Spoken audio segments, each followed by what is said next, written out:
Sobre a passagem do mito para a filosofia, é importante que a gente faça algumas considerações que são importantes.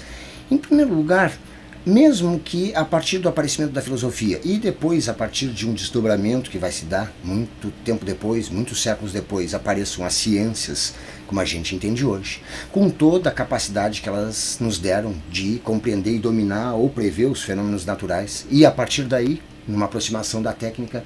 a tecnologia e a nossa capacidade de produzir bens materiais com todo o prestígio que isso garante, né, para as ciências e para as técnicas, eu disse, na sociedade, no mundo em que a gente vive. Mas o fato é que seria um erro a gente considerar que essa forma de consciência racional que está nascendo com a filosofia há cerca de 2.600 anos, e que depois, como vimos, se desdobra também no desenvolvimento especializado das ciências no mundo contemporâneo, mas isso não deve nos levar a imaginar que existe uma superioridade, ou seja, né, que a gente colocaria numa espécie de hierarquia esse pensamento racional, apesar de todas as vantagens, benefícios que nós acabamos de lembrar, ele trouxe para a humanidade.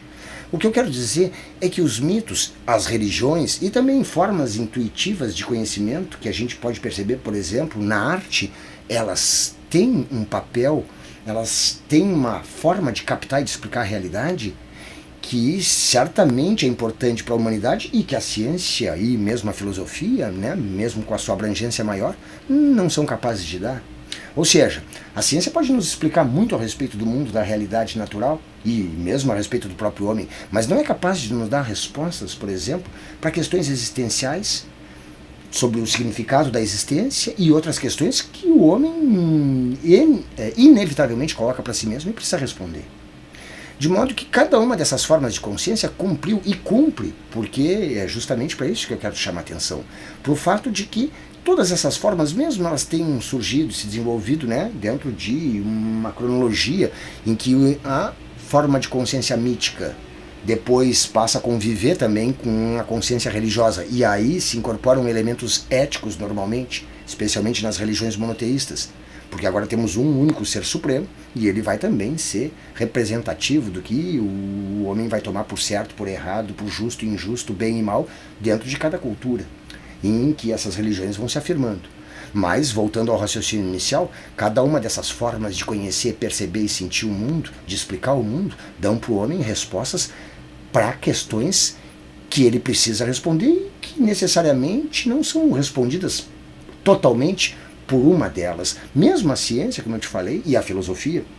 com toda a sua explicação racional e com toda a segurança que podem ter dado, ou né, o sentimento de potência que deram para o homem frente ao mundo, não são capazes de dar explicações para as questões que eram dadas para os homens de outras épocas através dos mitos, ou através das religiões, ou através de formas, como eu te disse, né, intuitivas de produzir o conhecimento como se dá na arte. Na passagem do mito para a filosofia, devemos considerar então, em primeiro lugar, que essas duas formas de consciência vão coexistir, vão conviver e continuam convivendo até hoje. Não é difícil a gente perceber isso. Vê, por exemplo, um cientista que produz, inclusive, conhecimento, né, de ponta, ter convicções religiosas, por exemplo. Também, né, não é nada complicado a gente ver uma pessoa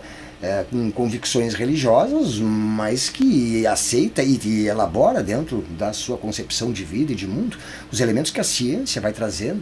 e nos mostrando a respeito da realidade e da própria existência humana.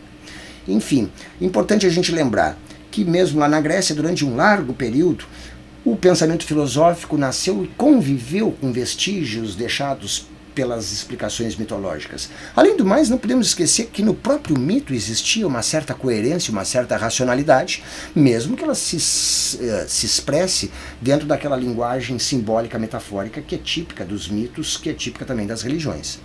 Mas, se a gente observar a questão do mito em si, vamos ver que eles cumpriam uma função importantíssima. Normalmente são narrativas, né, que aparecem na cultura de cada povo e que descrevem um tempo primordial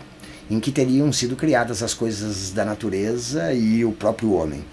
que normalmente são atribuídas, né, a seres fantásticos, a seres sobrenaturais, ou então a façanhas de heróis. O fato é que as explicações mitológicas davam para o homem um significado para a existência e para as coisas do mundo natural. Além do mais, eles normalmente estão carregados também de ensinamentos e reflexões sobre a condição humana, e nesse sentido transmitem valores e padrões de comportamento que são fundamentais para a manutenção e reprodução de uma determinada ordem social e para a reprodução da relação dessa formação social com o meio ambiente.